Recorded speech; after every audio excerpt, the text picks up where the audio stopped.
All right, Ian. We're going to talk about China a bit. China's coming up a lot in this show the past month or so, 6 weeks there. So China is instituting a set time limit per day for children, minors, you should say, for 90 minutes a day until 10 p.m. that you could play your video games here. I think this is Google Stadia is perfect for the Chinese teenagers. Yeah. Google Stadia will never hit your bandwidth. Very good. You'll never be fine. So they should go to China with the choice of Chinese pro gamers. I think it's interesting. Obviously, this is an authoritarian move because that's what it is there here. And I can't read the articles. I have to log into the Times here. So you don't have. Well, yeah, you can do it for free. So basically, they just talk about how the new rules aimed at curbing video game addiction, and also because government now believes that it's blamed for a rise in nearsightedness and poor academic performance. So stories that we've heard a billion times before. Nearsightedness. Hey, that's the reason I got glasses because of NES. I'm not going to lie about that. So, children younger than 18 are banned from playing games between 10 p.m. and 8 a.m. They are not allowed to play more than 90 minutes on weekdays and 3 hours on weekends and holidays. They do so. They need to sign in with their real name, and I believe there's a number assigned to them, and that monitors it. They're also limited in how much they can purchase a month. $57. Yeah, kept at $28 to $57 a month, depending on the age. The regulations are meant to combat addiction. Which we just covered how the most recent classification of gaming as an addiction was actually... Was it rescinded, or is there just another story out now? Oh, no, the study was that... gaming addiction in and of itself wasn't really supported. Right, which is what we've been saying all along. It's based on other things. It's based on other factors. Sure.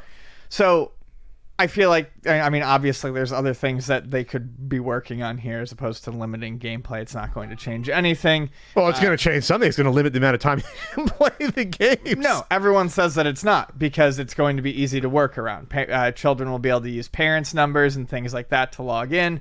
And there are plenty of games that don't require any sort of login or tracking. So it's not going to do fuck all. Just like any sort of stupid rules like this anywhere never do anything. I mean, children are going to find a way around playing these games. I don't think it's going to affect much. Well, I think it's interesting that they're doing the parents' job or trying to do the parents' job. Right. So it's not going to be. Let's see. I'm trying to see what software they would actually use to do this because it's obviously going to be like an IP, right? Or So okay. So to me, the big thing to me is the time limit between 10 p.m. and 8 a.m.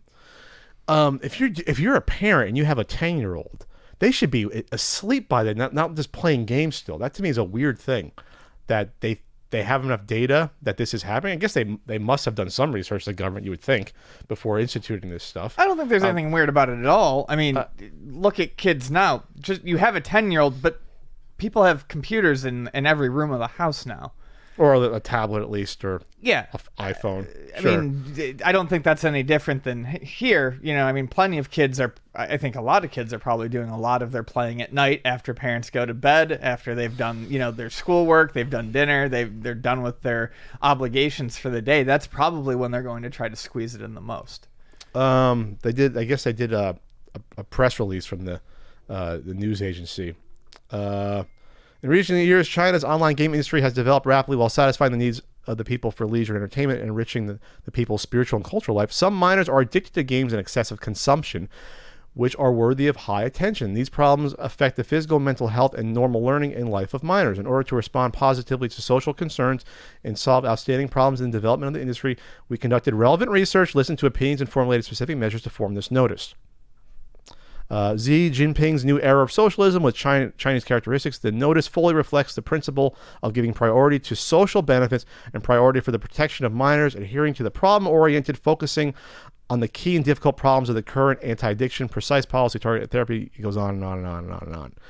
Okay. Well, I wouldn't want my government doing this. You leave this to No. to parents to do this. Obviously, if the parents care about the well-being of their kids, they shouldn't let their fucking 12-year-old kids spend money on games and play, fucking 8 hours a day. If they see the grades drop, you take the games away from them. It shouldn't be the government stepping in to do that. The same way it shouldn't be the government stepping in to tell you can't have a certain size soft drink. That's up to the person to decide, whether or not they want to put that crap in their body and kill themselves slowly. It's the same thing to me. I don't like governments doing these sort of things. It's not proper to do that. I'll be interested in seeing how long this lasts. I mean, if it sticks, if it actually works, and that like just because I feel like there's probably going to be too many loopholes and workarounds for this to be truly effective. However, Like NordVPN. Daniel Ahmad, a senior analyst at Nico Partners. He's always got interesting things to say on Twitter. There are always going to be loopholes, but he did say that it is one of the most heavily regulated video game markets in the world, and that technology companies in the country and abroad would be forced to follow the government's policy announcements more closely. Sure. I think compared to the West, it's very extreme. Publishers and developers need to be very aware of the content of the games they are developing for the market, which I think goes back to something we were saying the other day about Blizzard, and about how at some point China, if they want to participate in these global things, whether it be basketball or video games, at some point they're going to start hurting their ability to have their cake and eat it too with all these regulations. If this happens and it actively hurts profits for companies that are, making specific content for China, especially if it's an overseas company, they're going to be less inclined to do so. And then they have to decide what do they want more. Sure. They're doing a lot of trying to have it their way, but also have everything else. Let's see. This is a quote from someone in China, Miss Min. If you don't do real name verification for your new accounts, the system has no way to know how old you are, so there won't be any limits, Miss Min said. I have 2 accounts, and most of my friends also do this to bypass the restrictions. There you go. So you just pretend you're 18 when you're only 15, and that's your way around. You make a new account and you just put you put a fake birth date in there. I don't know. Tencent already allow parents. This is for about a particular game. What game is this we're talking about? Honor of Kings.